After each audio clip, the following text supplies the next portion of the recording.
He's a talentless boy who transfers to a school of elites and ends up living with 3 genius sisters while trying to fulfill his mother's final wish. The story begins with a painfully average boy named Yu who gets transferred to the Seika Academy of the Elites only because his mom happens to be a legendary prodigy who graduated from there. Yu steps into the boxing ring and gets absolutely wrecked by the vice captain of the martial arts club, who calls him a pathetic weakling. Seeing his poor performance, the crowd doesn't hold back either, tossing insults left and right. Wondering how someone this clueless could possibly be the son of Sabara Ayase, Yu gets back on his feet, trying to fire himself up with memories of his late mother, whose beauty and acting skills were admired across the globe. Sabara was so gifted that she graduated at the top of her class from a prestigious international university. His opponent, in a strange twist of encouragement, tries to stir something inside Yu, claiming that the school's 3 royals are waiting to witness the hidden power within him. But Yu keeps insisting that he's never been into sports or received any kind of training, yet everyone continues to dump their expectations on him. Frustrated, he yells out the obvious truth that he's not his mother and charges straight at the trainer in what looks like a dramatic burst of untapped power. The crowd braces themselves, expecting something huge, only for Yu to land a couple of soft pokes that don't even make the trainer flinch. The trainer dude gets angry and slams our guy straight into the ground, making it painfully clear once again that Yu is nothing more than a disappointment. Everyone who had placed their hopes on him gets smacked in the face with cold, hard reality. But this isn't anything new for Yu. He's been carrying this weight since the moment he showed up in the world. Yu then smirks and throws a jab at the trainer, tossing out some half-cooked line about how the more average someone is, the more they obsess over talent like it's some holy grail. For a second, the trainer catches this strange spark in Yu's eyes, a familiar intensity that mirrors the gaze of a top-tier actress. He realizes that Yu probably failed to walk away with Sabara's skills, but there's no denying he ended up with her looks. Still, the trainer shakes it off as Yu turns to walk away. Right then, his sidekick comes rushing over, reminding him that the royals are watching this rookie like hawks. That little reminder finally pushes him off the deep end, and now he decides he's just going to beat the talent into him,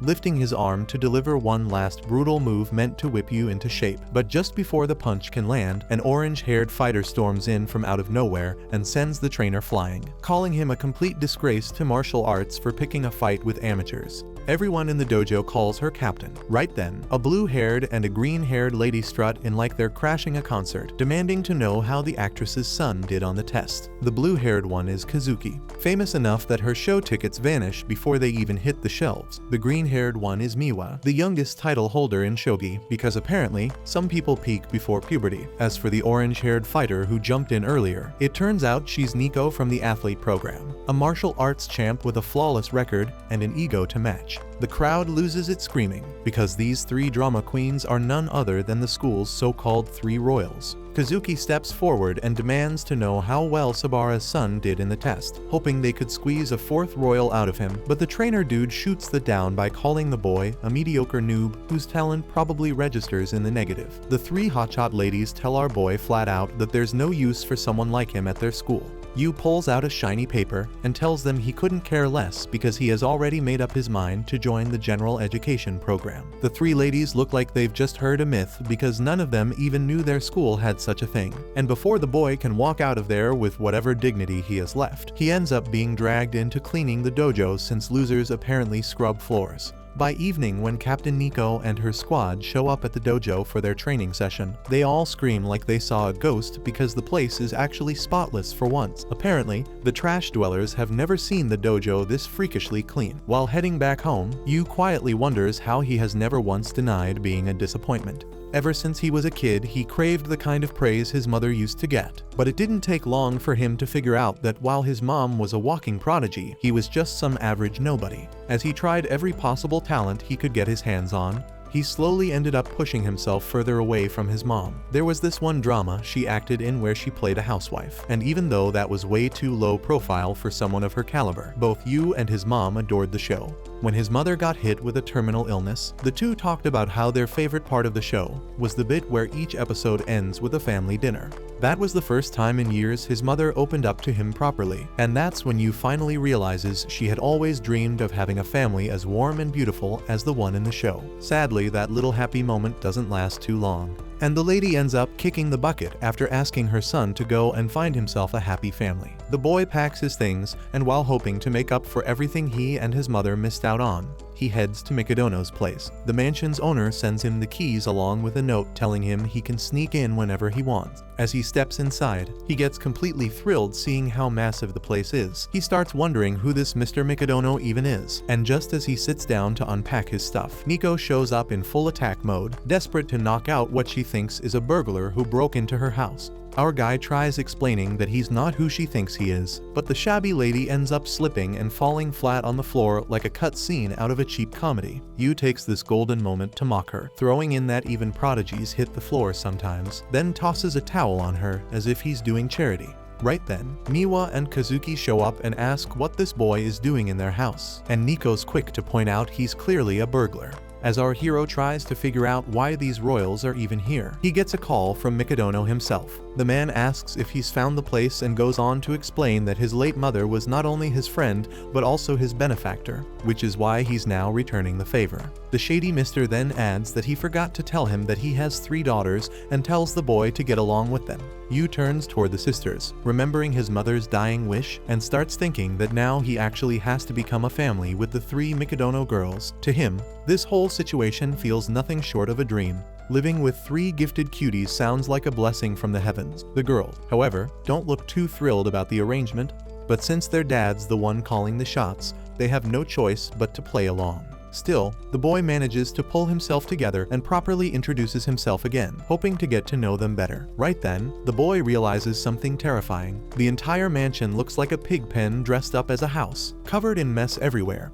Apparently, Kazuki was in charge of the dishes, but she made some half-baked excuse about not having time. In truth, she did try, but ended up breaking every single dish and gave up in frustration. Meanwhile, Miwa and Nico were supposed to handle the laundry and cleaning, but judging by how they look and move, they seem like the kind of disasters that need cleaning themselves. After getting roasted right where it hurts, the ladies quickly switch gears and start dragging our boy by bringing up how he barely managed a miserable 45 on the aptitude test, though Yu doesn't let that slide and mocks them by correcting it to 42. While the 3 of them keep bickering and throwing around useless complaints, they glance around and slowly notice that everything is suddenly shining like a 5-star hotel lobby. Turns out, while they were busy running their mouths, the boy had already turned into some sort of cleaning wizard. The next morning, our boy wakes up hoping to get to know the ladies better over breakfast since there's no school today. He plans to rest up a little, but that idea dies quickly thanks to non-stop earthquakes shaking the whole place, which turns out to be Nico casually splitting tiles with her bare fists in her personal dojo. After witnessing that madness, he heads over to check on the others. Miwa's busy playing shogi and arguing with an AI, while Kazuki looks like she's running a drug lab, tossing random stuff into a blender and making a suspicious milkshake that might either poison someone or kill them outright. When he asks what she's doing, Kazuki mocks him and says it's just their version of a morning routine, the same way people like him need to brush their teeth and do other basic stuff. As Yu tries suggesting dinner together, the eldest Mikadono daughter tells him to handle the house since they'll all be out with packed schedules and rehearsals. He then turns to Miwa to invite her for breakfast, but she's already downing juice, probably fueling her brain with all the sugar it needs. Feeling crushed, the non-prodigy in a house full of geniuses walks to the kitchen, thinking how it's just like it used to be with his mom, who only ever cooked for herself. Proving just how self-centered prodigies can get, he wonders how he failed to connect with his own family, yet somehow thought he could pull that off with complete strangers. Just when he sits down to enjoy breakfast, Nico walks in. Though she clearly wants to eat all the neatly baked food, she controls herself and claims it's an unbalanced meal for her. Yu starts licking the food to tempt her, but she loudly complains about the excessive carbohydrates and lipids, adding that she still needs at least 20 more grams of protein along with vitamin B. Yu finds it ridiculous how someone needs to calculate nutrients before eating. Nico explains that for her, eating right is just as important as training. As the girls get ready to leave, he remembers how his mother used to follow different diet plans depending on the type of shoot she had. When the ladies rush out toward the gate in a hurry, he suddenly appears behind them and says they've forgotten something. That instantly sends a chill down their spines, and they begin checking everything in panic while arguing over what's missing. But he only meant to wish them a good day. Even though they find it unnecessary, the girls end up blushing on their way to practice and somehow feel a little happy about it. Meanwhile, Yu moves on to doing the dishes, and in the middle of it, he receives a call from the shady Mr. Mikadono. The man informs him that he won't be around much due to his responsibilities, which basically leaves Yu stuck alone with the 3 girls. The uncle then asks him for a favor, saying he should support his daughters since they'll soon be facing their own hurdles. According to him, simply being there for them would be enough to help them open up. His future father-in-law goes into detail that each of the sisters has their problems to go through. Firstly, Kazuki has an upcoming audition. Nico will fight for the top spot in the Karate Nationals, and Miwa has to fight for her title in a shogi match. Hearing that his chances of smashing will skyrocket if he is successful in helping the girls out, Yu gets really excited and hangs up. After taking a deep breath, Yu wonders what someone useless like him can even help them with the physique of a chihuahua and the brainpower of a vacuum cleaner. He doubts he can help prodigies who don't take a minute off even on the weekends. However, that's when it hits him that if they fail, they will be called failures just like he's been his whole life, and to make sure that doesn't happen to them as well, he swears he will never let them suffer. He begins by going out on a journey to understand each of the girls to win over their hearts with wholesome family dinners. As the sun sets, Nico gets back home from training looking all depressed when her heart suddenly pops out of her chest because she completely forgot she has a man-slave living under the same roof. Yu takes a bit of the soup out of the pot and charmingly licks it up like holy nectar, making Nico go doki doki, and then offers her to taste his cooking for herself. But she smugly shoots him down and says she doesn't need his extra creamy stuff because she brought her own. After finishing her bath, she steps out looking like a queen only to find the little guy deep in the zone cooking up something so good even the Rock smells it from across the street. Yu goes through dozens of recipe books and locks in every detail to craft the ultimate dinner. Watching him go so hard even after she brushed him off earlier seriously gets under Nico's skin. Just then, Miwa walks in, and Yu grins like a proud chef announcing he's about to serve soup so good it will curl her toes. Seeing him act like a complete dork, the girls assume he's just running his mouth again. That's when Nico remembers the old days when the sisters had a private chef cooking 5-star meals with premium ingredients, but even 5-star refused to eat that fancy slop because it seriously lacked nutrients, and she only eats what's good for her body. Later that night, the redhead is in her room chugging down Taco Bell like a starving African when curiosity finally wins her over. So she sneaks into the kitchen, sees Yu isn't there, and spots a fine feast waiting on the table. That's when Yu jumps out from behind and hits her with a surprise nutrition attack and drops facts like the meal's packed with protein, vitamins, and minerals more than enough to get ripped, plus his secret sauce to help it all go down smooth. Overwhelmed by the stats, she admits defeat and Yu collapses because he is drained from talking to a diet expert the entire day just to craft the perfect dinner for her. Realizing how much effort he put in, Nico turns redder than a ripe tomato and finally sits to give it a try. The second it hits her taste buds, she tells him to pass her compliments to the chef. Yu, meanwhile, starts to wonder if he really can tame her with food the way he tames cats in Minecraft, but his goofy face makes her visibly uncomfortable. Meanwhile, Miwa's already drooling at the sight of the spread and tries to sneak downstairs for a bite. But Yu catches her mid-sneak and starts bombarding her with nutrition facts until she gives up and joins the table like a normal person. Hearing that he tailored the food for Miwa too, Nico's respect for Yu spikes through the roof. Miwa points at her sister's rare soft expression and notices it's been a while since she's looked like that, and also notices Nico's packed on a few pounds. Nico snaps back that Miwa's not exactly model material herself, but Miwa just laughs because all the goods go up top while the rest fuels her galaxy brain. While Yu is satisfied watching the sisters chat, Kazuki walks in and is instantly disgusted to see them eating together at the table like some kind of wholesome family. The Riz Lord sneaks up on her and casually lets her know he's got some brown rice packed with B12 for her skin, along with a salmon marinade full of antioxidants to wipe out all the depression from her long day at work. His pitch nearly works, but she shuts him down cold and refuses to be charmed like her weak-willed sisters. Nico snaps back and defends Yu's weak-willed tensions, but Kazuki makes it crystal clear she isn't against family bonding, and it's just that eating a peasant's cooking at the same table like a normal family doesn't quite suit the princess. And just like that, the last sliver of Yu's self-respect vanishes into the shadow realm. Seeing him look like his grandma just died, Nico grabs the plate from his hands and starts eating to cheer him up. But Yu recovers instantly and strongly warns her that if she keeps stealing extra servings, she really will turn into a chubby teddy bear. Miwa is baffled whether he even wants them to eat his cooking or not, while Nico nearly pops an aneurysm from his disrespect. Yu politely declares that it's his job to track everything that comes in or out of her body, and his outrageous wording nearly makes Nico explode in embarrassment. 3 days have passed since Yu moved in with the Mikadono sisters, but despite his tireless efforts, Kazuki still refuses to touch anything made by his filthy hands, recalling their father's order to help the girls reach their full potential. Yu channels his inner Lelouch and makes a plan A.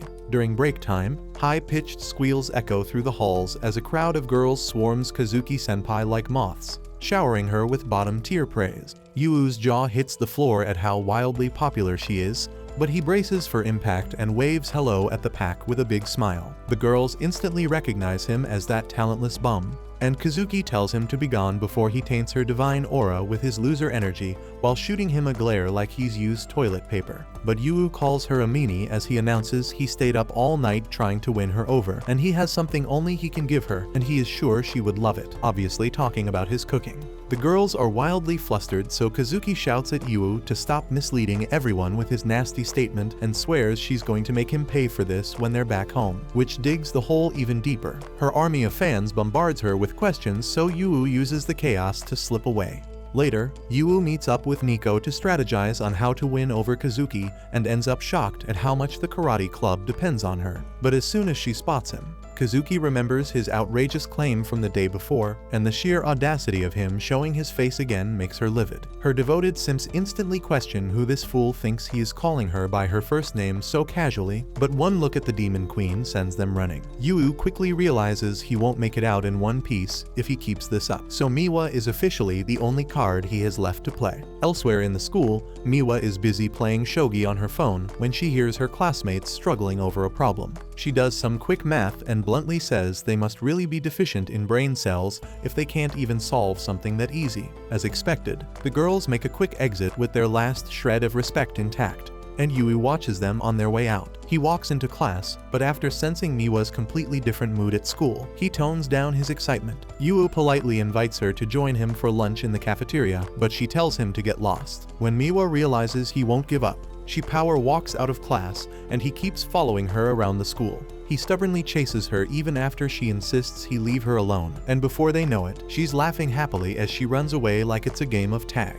After playing around, the obviously not athletic duo pants like dogs with asthma, and he points out that she seems like the silent kid in class. Hearing that, she confesses that the low-wit conversations of average high school girls are too hard to relate to because she is one of the royals. When Yu says he can relate, she stares in raw confusion at how that's even possible. Sitting down with peak confidence, he says he's also pretty royal, or rather royally short, intellectually disabled, and a royal failure despite the charming looks he inherited from his amazing mother. He tries to explain to her that being different is not really a bad thing, and in the middle of his motivational TED talk, Yu forgets what he was even talking about, which really gets on Miwa's nerves. But after roasting him for a bit, she calls him a baka, her little baka. While eating lunch, Yu tells Miwa he's looking for a way to win Kazuki over because he's running out of straws to grasp. So she tells him that when she was 3, she saw her sister really happy when their mother made a meal special just for her. But that's pretty much all she remembers, which leaves Yu utterly shocked because his goldfish brain can't even remember what he did 5 minutes ago. But with that one clue, he gets back into the kitchen and starts theorizing what dishes her mom used to make for her. Just then, Kazuki appears from behind, looking like a zombie, and when he asks her a question, she falls with a heavy thud because she has a really bad fever. Later in her room, the princess argues it really wasn't a big deal, and that she was just tired. But Miwa gets third-degree burns just touching her forehead, and Nico tries to slap a cooling pad on her while the stubborn sister fights back. That's when Yu shows up with a bowl of porridge, which makes her so angry she throws all of them out before crying alone in bed over her frail body. Yu realizes she knows how easily she gets sick and still continues her rehearsals without fail. He leaves the porridge at her door, but after the second time she sends it back, he barges into the ungrateful gremlin's room and gets chewed out by her. But on her way to kick him out, her knees give out and she falls in slow motion while he just stands there ready to become her human cushion. She then asks him why he won't leave her alone, and Yu fires back that he wants her to get well soon so she doesn't miss rehearsals, and even offers to give her private classes. Kazuki seriously doubts his skills, but he brags that he debuted when he was 2 and asserts dominance as her senpai with 4 years of seniority. After going over the script, he takes the role of the princess while Kazuki plays the prince. Although the moment the first line more stiff than morning wood leaves his mouth, she slams the door in his face. Our boy tells her he was just warming up before he admits that his mom got him countless auditions and he failed every single one. That makes her really angry, and she tells the Nepo baby he'll never understand what hard work feels like. But he returns the next day after rereading the script, only to get rejected again. On the third day, he comes back after practicing 10 times, but his horrendous acting makes her ears bleed. The day after, she angrily tells him to stop nagging, so he admits defeat, while she remembers the high expectations of her acting team to carry the film with her flawless performance. Kazuki decides to get out of bed instead of wasting time, but when she sees Yu practicing in the living room, it's a real shocker how much he still sucks even after all that effort, and that makes her smile.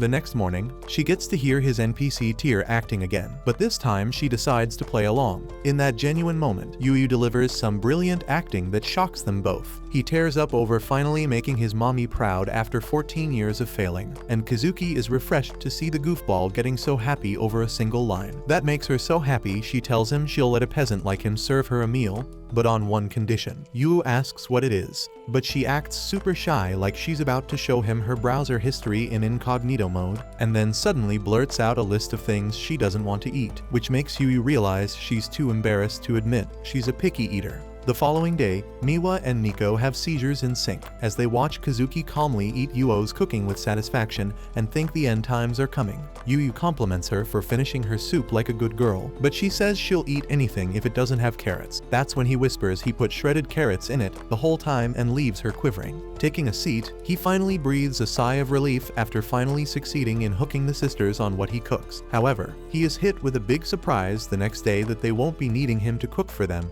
because the girls will be out most of the day practicing for their big day. So he awkwardly wishes them a good day while feeling like a housewife who just got divorced. Still, that's nothing new for him, since his mother was also out for months at a time, though that's exactly why they didn't get to become close like they wished. Once again, he gets hit with a vibe check that the distance between geniuses like them and no lives like him is too big, and even though their father asked him to support them, he's lost on what to do. Staring out the window, he recalls a memory of a little note his mom wrote in the hospital, saying she wishes for him to have a happy family. And that's when he realizes he doesn't even know what a happy family is. Suddenly, he remembers the show in which his mom starred as the loving mother of a family show with zero drama and pure wholesome family-friendly goodness. He binges through 6 volumes in one sitting, and the part comes where his mom plays the happiest part of her life, her wedding. But it hits him that all of this is scripted, and the real family he's stuck with is the complete opposite of what she wished for him. Just then, the Mikadono sisters are back home and roast Miwa for being a slob because she acts so worn out it's like she's back from a shift in the coal mines. They find Yu wiping his tears while watching some movies and wonder just what got him so emotional. Miwa thinks it's just another family show, but the moment Kazuki sees his mom on TV, she realizes he is still a child who really misses his mother, even though Yu was just vibing. With a serious look on her face, she assures him he doesn't have to work so hard and be an at-home dad to make it feel like they're a family, and Miwa backs her up. Nico chimes in that he's welcome to be a freeloader because they didn't really expect much from him from the start, but that makes him so angry. Yu confesses that the reason he works so hard is because he didn't try to bond with his mom, thinking she was too different from him, and that was a mistake he regretted later on. So he wants to connect heart to heart and refuses to miss the chance at enjoying a happy family life with them as well. All 3 sisters are creeped out the moment they hear him say happy family, and Nico mumbles to herself that happy families are a fantasy that only exists on TV. But Tsundir still humors him and asks how they can be family. All the while the protagonist on TV proposes to the heroine and kisses her, making the audience squeal. After watching that, Yu feels the Mikadono sisters pierce his soul with their stare before going full panic over the little man's crazy plan. Kazuki is in denial. She actually fantasized about getting married for a sec, while Nico tries to convince herself she'd rather train than marry a failure, and Miwa thinks she got brainwashed by the stupid love scene.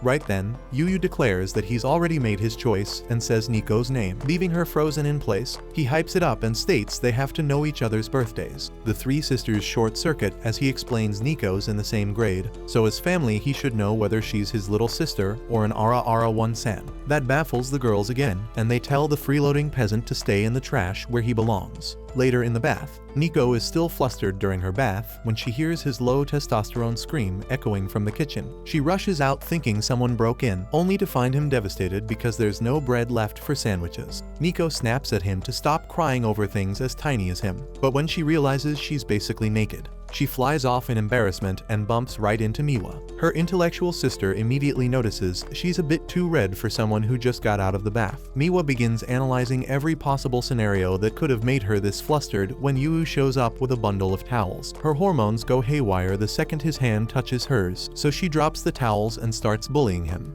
which makes Yu think he's being punished for freeloading. Seeing Miwa having a hormonal meltdown just like her, Nico asks if she also has a crush on the little rascal. But Miwa immediately locks onto the also and starts chewing her out on confessing by accident, while Yu silently folds towels in the war zone. Watching the two sisters make a ruckus, Kazuki sighs and tells her little sisters to act their darn age. Yu asks for her help putting a pot away on the top shelf, and the charming princess asks if he needs anything else after she's done. When Yu thanks her with a charming smile, she acts cool as it obviously didn't make her melt, until her sisters catch it and call her out, triggering a heated threesome over who's the biggest idiot in love.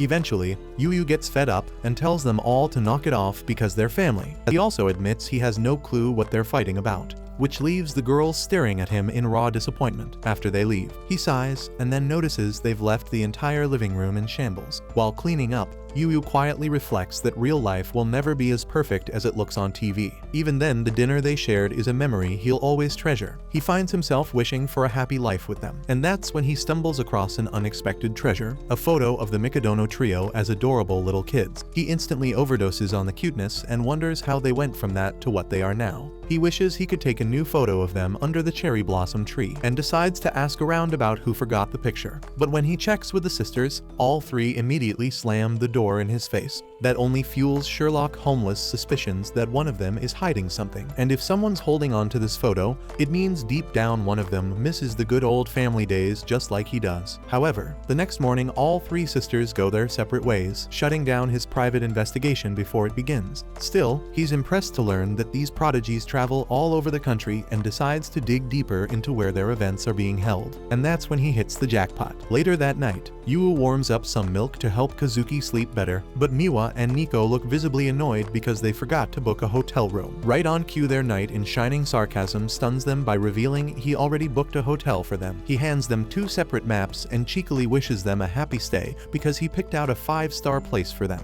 Miwa's not that thrilled and pouts that she can't be happy eating trash food for 2 days, and Nico agrees. That's when the cheeky gremlin asks if she's saying she can't even go a single day without him, making her cheeks redder than roses. The smug goblin grins widely and says he's happy to join them. Later at the shogi tournament, Miwa dominates her opponent like a boss within seconds, leaving everyone stunned by her raw talent. On her way out, a woman informs her that her next match will be against a 4th grade master, so it might be a challenge. But Miwa walks off looking bored and thinks about practicing with AI at the hotel. That's when a breathtaking view of cherry blossoms completely captivates her. She recalls wholesome memories from their childhood and heads back to the hotel, only for her jaw to crash into the basement on seeing a disguised Kazuki checking in at the counter. The two sisters immediately start questioning each other, and in the middle of that, Nico also makes her entrance and drops her bag in pure shock. Finally catching on, Miwa asks the Flamehead if her tournament is also in the same town. Yu shows up all smug and comments how it's pretty wrong for 3 sisters to not even know each other's destination. He proudly reveals that since they don't talk,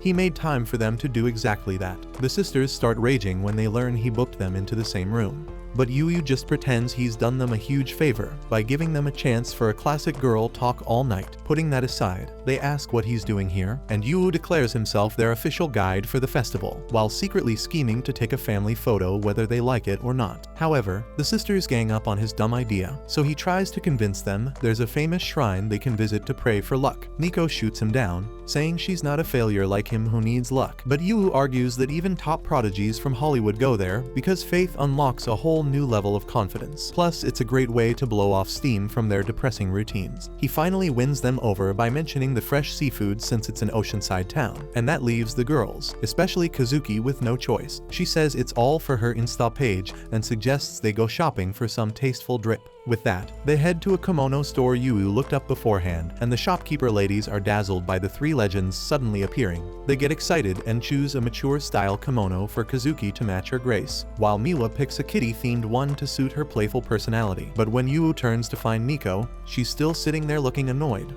So he asks if she doesn't like kimonos. He points out that there are tons of styles, but she grumbles that she wouldn't look good in one anyway. The shop lady then brings her a sharp design to match her handsome personality. But Nico flashes back to when she once wanted a girly dress, and their father never let her buy anything feminine. She snaps at the shop lady, but right then Yu shows up with a kimono that radiates peak femininity, and says he thinks it's perfect for her because she's the cutest girl he knows. Nico gets hit right in the feelings, and when he asks her to choose between the two styles, she takes both into the changing room, and the moment she comes out with her hair tied, all three of them are completely blown away by her enchanting beauty. Afterwards, the not-so-typical family heads out to enjoy the festival. Miwa mentions that she's starting to feel hungry, prompting Yu to remind her to stay close and not wander off too far. Just then, the crowd recognizes Kazuki, and in no time, a swarm of people rushes toward her like a pack of fans desperate for an autograph. Yu had hoped the sisters would grow closer through this outing, but from the way things are unfolding, Kazuki seems to have switched into work mode. While she watches her sisters enjoy their food, Kazuki briefly feels a tinge of nostalgia, but brushes it off. At the same time, a girl nearby, who clearly has no interest in Kazuki, urges her friend to hurry up and follow her.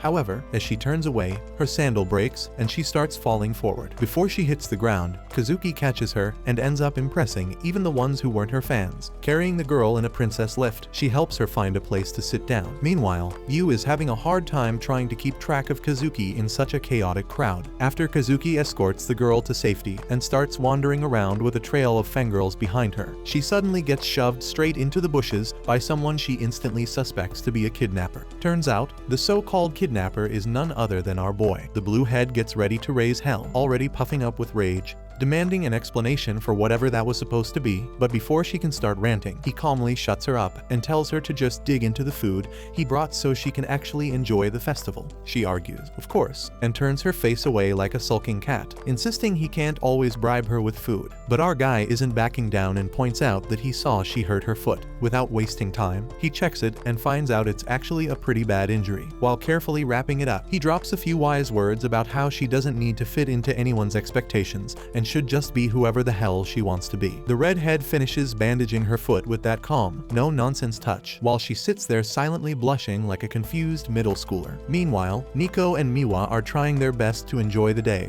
but it turns out the orange head is hilariously hopeless at festival games. Her face turns redder than a boiled tomato as she keeps failing to catch even a single salmon, flailing around like she's fishing with her eyes closed. Just then, both of them freeze when they spot their elder sister walking over to join them, and right beside her is Yu, who somehow convinced her to wear a sus mask to help her go incognito. Yu then suggests a match, teaming up with Kazuki, while the other side gets stuck with Nico and Miwa. Nico immediately takes a jab at her sister, saying she should wear that creepy smiley mask all the time since her usual face looks like she's ready to kill someone. Kazuki smiles under the mask, and the match kicks off. Yu ends up snapping his fish-catching paddle first, followed by Miwa, who instantly cries foul play and accuses her sister of cheating since she hasn't even chipped hers yet. Things spiral fast, and the challenge turns into a full-on sibling brawl. Yu backs off, figuring this might be a rare bonding moment in disguise, and dashes off to check out some grand competition happening nearby. Apparently, the task is to hop across lotus-shaped platforms and make it all the way to the Torii Gate, which honestly looks like a rigged game for superhumans. The winner not only gets a ridiculous amount of luck, but also an awkward selfie with the shrine's golden guardian. The hosts are dead serious too, claiming that setting the selfie as your phone wallpaper boosts your luck, and even throwing in a weird guarantee. Yu scrolls through the old festival photo of the sisters and realizes this is the same competition where they once won and got that statue shot. Inspired, he decides to recreate that scene, hoping he can somehow pull off the impossible and make it to the finish line himself. Before Yu can even make up his mind, the crowd's already going wild, with people rushing in to win that cursed selfie with the statue. One after another, they fail miserably as some of the lotus platforms just dip and sink the moment someone steps on them. Turns out, you've got to find the lucky path of leaves to make it all the way to the gate without ending up soaked, which basically makes this whole thing feel like a live-action version of Fall Guys. People keep leaping and falling, making it slightly easier for the next batch to guess which platforms might actually hold up. The more they fall, the clearer the path becomes, but the hosts just keep grinning like evil game game show villains. According to them, this challenge is so ridiculously hard that no one's managed to clear it for the past 10 years, and the last ones to actually make it were none other than the three prodigy sisters themselves. Just then it becomes Yu's turn to join in, and he goes under almost instantly like the universe had it out for him from the start. Even though the rules clearly allow people to try again, most of them quit after realizing it's probably not worth wasting their time for a glorified photo with a golden toy. But Yu stays stubborn and keeps flinging himself into the water. The poor kid wrecks his face, but there's not a chance he even thinks about backing down, even as night falls and the rain begins to hammer down like some divine sign to quit. Yu still refuses to admit defeat. The hosts eventually try to talk him into giving up, saying it's not really about effort, but just pure dumb luck, and they even offer to let him snap a photo without technically winning.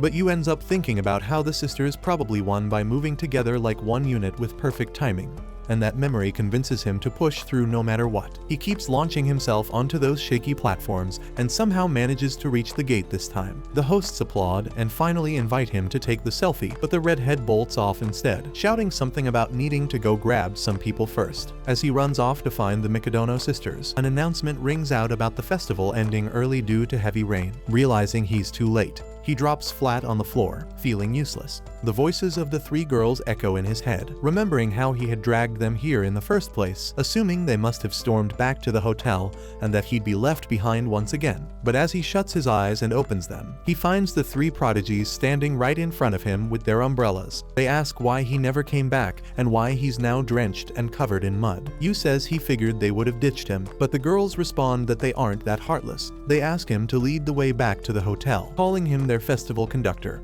and even let him share their umbrella, explaining how only 3 were left at the stall and they couldn't get a 4th one.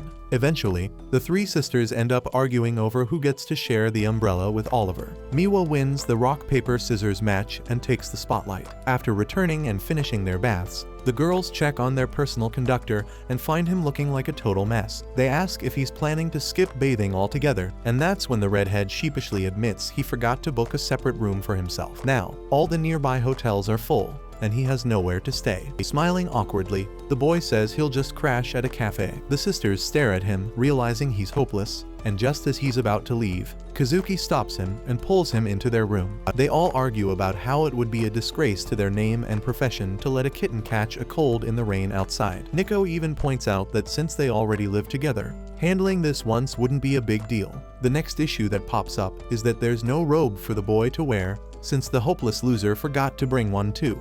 After a few awkward glances and fidgety moments, Yu finally spots an extra robe and hurries off to take a shower. While he's bathing, he yells out from behind the door, telling them to forget he even exists and just get a good night's rest. Eventually, the lights go out and everyone settles in to sleep. But now a new problem arises. The 3 prodigies find their hearts pounding, unable to fall asleep. Their faces stay flushed, despite having no fever. The story then rewinds a little, revealing that Yu actually succeeded in his mission to get the 3 sisters to take a photo with the statue. As expected, he messed things up again and ended up clowning around, which only made the sisters laugh harder. Back in the present, when the boy enthusiastically checks his bag, he can't find the old photo of the 3 sisters. Instead, he discovers a letter saying she's taken the picture back. He smiles, happy that the photo is now with its rightful owner, and falls asleep in mere seconds. Seeing him knocked out so quickly, the 3 girls quietly sit up, wondering why they're all still awake. They exchange glances and softly start talking about how they haven't changed one bit. They argue and laugh over old memories, realizing how even though they live together, life has kept them so busy they barely have time for moments like this. Miwa turns around and checks both the old and the new photos with her sisters, confirming that she was the one who had kept the original safe all along. She chuckles, thinking of Yu as a lovable idiot who went through all that trouble just to get them to take another photo together. The 3 sisters silently thank the boy in their own hearts before finally drifting off to sleep. The next morning, as chores are being taken care of, Yu casually checks the news and is surprised to see headlines praising the 3 prodigies for delivering outstanding results,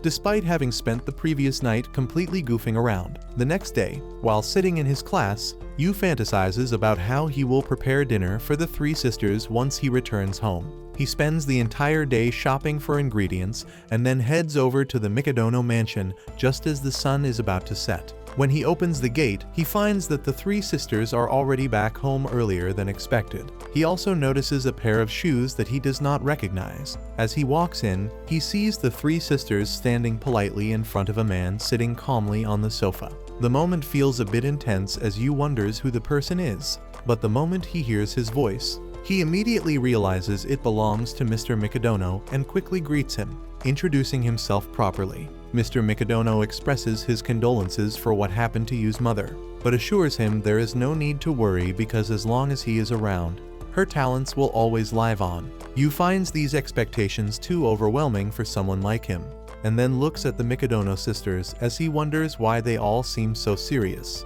Mr. Mikadono then shifts the conversation and coldly asks Kazuki for her performance report. She quickly explains that her routine is jam-packed and she has an interview scheduled for tomorrow. When he turns to Nico, she confidently mentions winning championships as usual and assures him she will not slow down. Lastly, it is Miwa's turn, and she also gives a perfect report. As Yu is about to say something, Mikadono stands up and interrupts, saying the performance reports have been discussed, and he will now take his leave. Yu stops him and asks if he would be interested in joining them for dinner, since he had planned to cook for them. Without replying, Mikadono walks over to a mask lying nearby. Yu explains that they went to a festival over the weekend. Mikadono becomes serious and asks whose idea it was. The boy excitedly tells him how he took them there, and the sisters all ended up in the same place, and that it was the same festival they once visited as children. Mikadono lifts the mask near his face, then scolds Yu for interfering with his daughter's success. Yu talks about the good luck they received from the visit, but Mikadono dismisses it, saying he believes only in hard work and not in luck. He walks up to Yu and harshly reminds him how useless and miserable he is despite being the son of a talented actress. He breaks the mask in half and calls Yu an average nobody, claiming that talentless people have no place in his home, as he continues to insult him and grabs him tightly by the shoulder. The sisters finally stand up for Yu. They argue with their father, explaining that while Yu may not have major achievements, he handles everything in the house from cleaning to cooking, so they can focus on their careers. Kazuki firmly adds that they are able to perfect their talents only because he supports them behind the scenes. When Mikadono questions why they are defending someone so average and if they truly need him, the sisters blush and give clumsy excuses. Still, they keep arguing that they get along well with Yu and have formed a strong bond with him. However, their father stays firm and tells them that there is no space in the Mikadono family for socializing. He reminds them they are not children anymore and forbids them from attending any more festivals. He tells them to focus on improving their results and then leaves. Yu quietly asks if they will join him for dinner, but Nico turns around and gently apologizes, saying they no longer have time to enjoy his delicious food. A week passes, and everything seems to go back to the way it was before Yu started living at the mansion. But after meeting their father, Yu finally understands why these girls work so hard to perfect their talents. And it is all because of their strict upbringing. He remembers how the sisters finally started getting along with each other. That night, everyone at the club is returning home, except for Nico, who stays late to practice like she used to. It turns out she had been coming home early just for dinner, but now she is back to her usual schedule. As she takes a break to eat, the food tastes bland after getting used to Yu's cooking. Kazuki feels the same as she looks at her healthy smoothie, packed with nutrients, but she cannot bring herself to drink it anymore. Even Miwa seems off as her usual snacks do not feel as exciting. All three girls find themselves stuck, wondering why they can no longer go back to their old routine. Meanwhile, even Yu feels down and wishes things could go back to how they used to be. He remembers the warm family from the TV show his mother acted in and decides he wants to create something just like that. This thought gives him a new sense of motivation. The next morning, as the three sisters step out of the house, Nico realizes that Yu didn't greet them with his usual cheerful voice, and that makes her feel sad.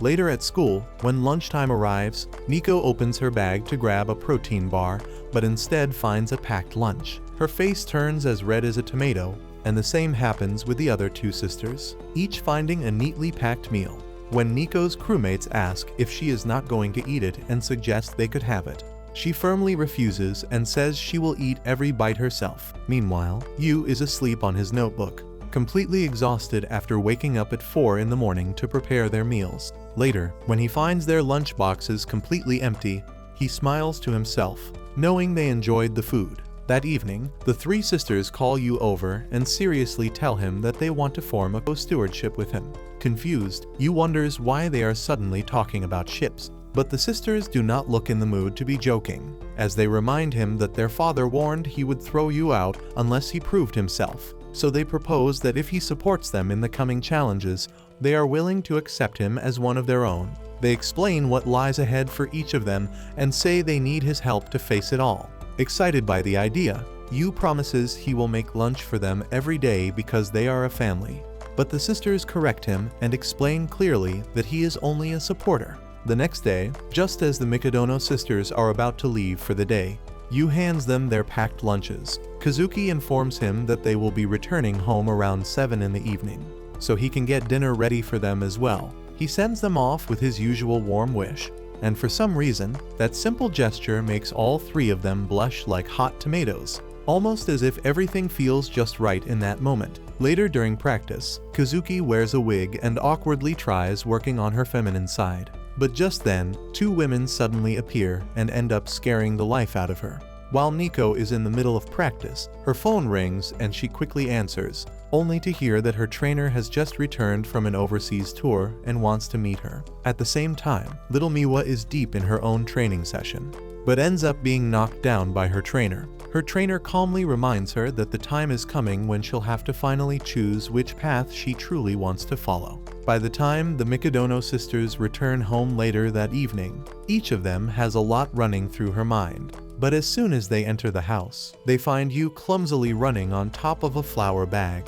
And when they ask what he is doing, he tells them with confidence that he plans to add udon to the recipe and wants to use whole wheat flour this time to help lower the carb content in their diet. Just as he's explaining everything, he suddenly slips and falls hard, hurting himself in the process, which makes the girls laugh a little before walking off, mentioning that they'll still be joining him for dinner. Later that night at the table, the sisters remark that the food tastes a bit average today, which leads them to recall how their father used to hate anything that felt mediocre. Yet in that quiet moment, each of them finds a kind of comfort in this mediocrity. Later, while Yu is doing the dishes, Kazuki walks in and offers to help, saying she's trying to work on her feminine side. Yu points out that doing the dishes doesn't really have anything to do with being feminine, but she insists and joins in anyway. When Yu brings up the audition, Kazuki suddenly panics a little, admitting that it's her first time playing a feminine role,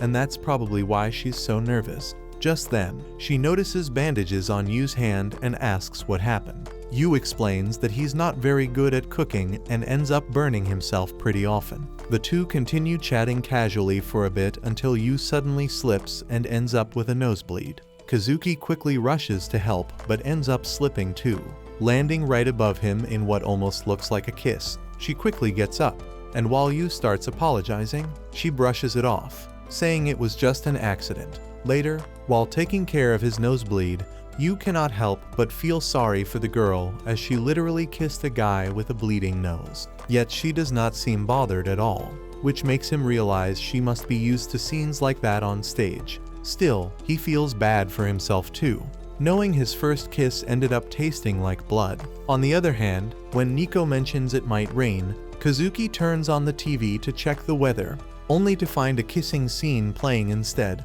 She quickly turns it off and tells Nico to check the weather online instead. After that, she comes across Miwa and says her jelly looks tasty. Miwa proudly says it was made just for her by the new kid, adding that it feels like nibbling on a pair of soft lips. The mention of lips throws Kazuki off again, and she slams her coffee on the table before storming off to her room and shutting the door behind her. As she touches her lips, still flustered, the boy suddenly walks in without knocking, which immediately triggers her anger. Yu calmly explains that he only came to clear the air, adding that he is pretty sure she would not want one of her kisses wasted on someone like him. He suggests they both pretend it never happened. As he walks out, Kazuki bursts with frustration, calling him a jerk for saying something like that.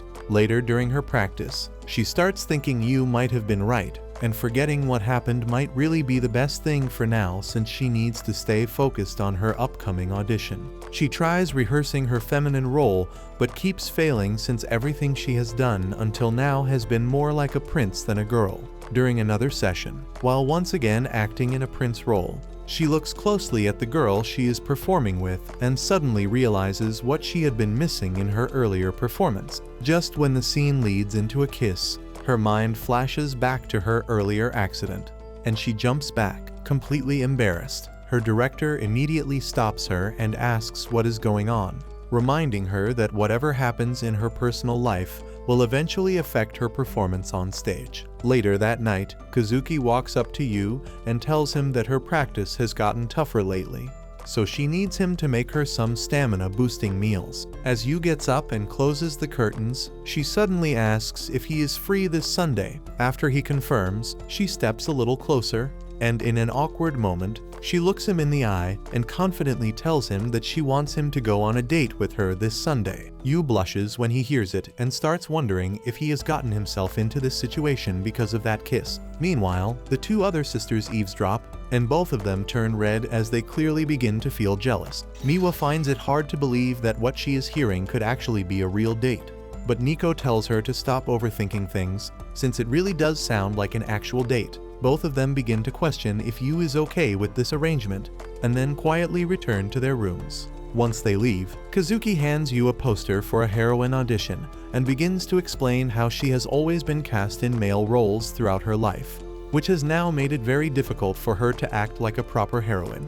She also shares how her tutor once told her that her personal life would eventually affect her performance. Yu quickly picks up on what she is trying to say and realizes that Kazuki wants them to go on a pretend date, so she can get a better feel for acting like a girl. He happily agrees and tells her with a smile that he is all hers. Kazuki asks him not to let the other two find out and firmly warns him not to have any wrong ideas. Yu tells her to take it easy and adds that if she really wants this plan to work, the date needs to look completely real, so he promises to take her on the best one he can manage. On Saturday morning, while Yu is busy with his cleaning chores, Nico walks up to him and casually asks if he has any plans for Sunday. Yu lies to her, which instantly makes her furious. She becomes jealous, thinking that the date might be something very serious, and that must be the reason why Yu is trying to keep it hidden. Even Miwa seems unable to shake off the suspicion. That day, after she and Nico returned to their rooms, Miwa quietly sneaked back and overheard the last part of Yu's conversation, where he told Kazuki that he would take her on an awesome date. That night, during dinner, the entire atmosphere feels strange and heavy. Yu gives Kazuki a subtle wink, hoping to signal that he is fully prepared for the next day. However, the moment is caught by the other two girls, who suddenly begin to radiate a powerful aura.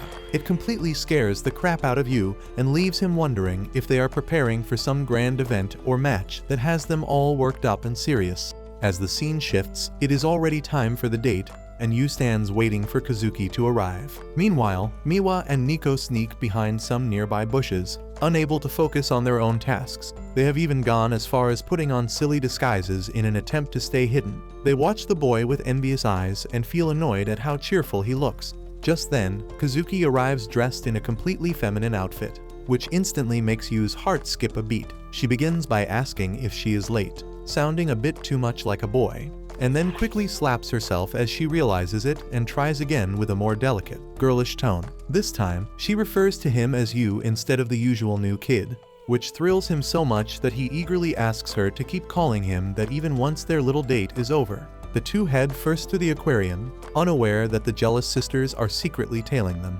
Watching from a distance, the sisters fume at how stunning Kazuki looks in her feminine attire. While descending the stairs, Kazuki messes up again and instinctively offers her hand to Yu like a gentleman. After a few steps, Yu catches on and asks her to redo the moment, this time properly. As they sit down to enjoy the water show, Kazuki can't stop wondering whether she is acting cute enough. She quietly questions herself, unsure of what men even find adorable. Then, when a sudden splash hits the front rows, she reacts by shielding Yu with her arms, once again stepping into her prince-like role. Yu sighs and gently tells her she got it wrong again. To make things even more awkward, the crowd cheers and tells Yu how lucky he is to have such a cute girlfriend. But Kazuki doesn't feel cute at all, acting the way she just did. What should have been the perfect date starts falling apart bit by bit.